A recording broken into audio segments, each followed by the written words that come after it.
everybody should have a Lama Tsongkhapa statue, because for our time and our people, for new people, he's simple, he's gentle. It's not like one of these tantric deities, they're naked, they're on fire. And people walk in and go, what's that? Imagine your mother, 900 years old, she comes in, what is that? Yeah, those Taoist deities are even more scarier with a long tongue and a hair hat. What are you guys talking about? These Tibetan deities are not scary at all.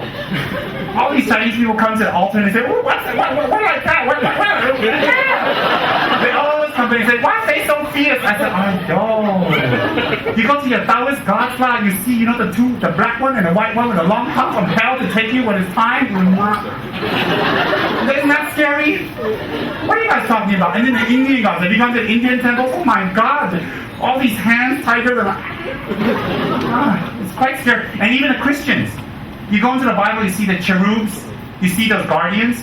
They describe in the Bible they have animal heads and wings and claws also. It's not tradition. Fierce doesn't mean scary, it just means a different method. So Lama Tsongkhapa doesn't stick his tongue out at you with a long black hat from hell. He's very gentle. He's smiling a nice smile with a yellow hat that represents wealth. Yes, did you all hear that? Wealth. Money, growth, increase, food, money. Okay, did you guys hear that? You Malaysians, you all like money. Money. There's no Chinese, Indian, Malay. It's all Malaysians. You all love money. We Tibetans don't. They're like, yeah, right. You don't have any. That's why. That's true. In Tibet, there's not much money, so people have to meditate, become a Buddha. There's no money. There's nothing. Just get cheese. Yeah, that's true. It's okay. No problem. So you think of it like that. Make big statues. That's what our center should have, big statue. Our retreat center, for the sake of everyone, our lineage, our family, all the students, all of Malaysia and the government, everyone, we have to make a huge Tsongkhapa statue like we saw in Nepal. Huge. Our main prayer hall and our retreat center, which will manifest, we have to have a huge Tsongkhapa, long life form. With lots, thousands of mantras inside. We'll call the monks from Ganesha to consecrate. It'll be fabulous. We'll film the whole thing and we'll sell the video. I mean, we'll share the video. I know, I'm getting a little business in me. 12 years and 14 years in Malaysia, what can I do? I don't sit around here and say, can I have cheese?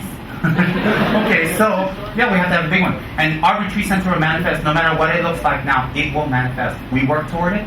The people who know how to look for it. The people know how to negotiate. The people can raise funds. The people can talk to big wigs, big people, talk to big wigs. The rest of us will do pujas, we'll send energy, and we do, because it's very big. It will manifest.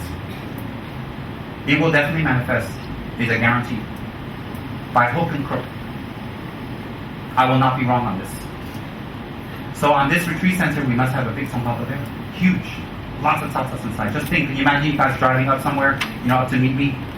This big hall, you walk in there, you're like, where are you? Oh, under the Tsongkhapa statue. It's so small. I'm so small next to it because I'm thin too. And anyways, isn't that fabulous? Think about that. That's right.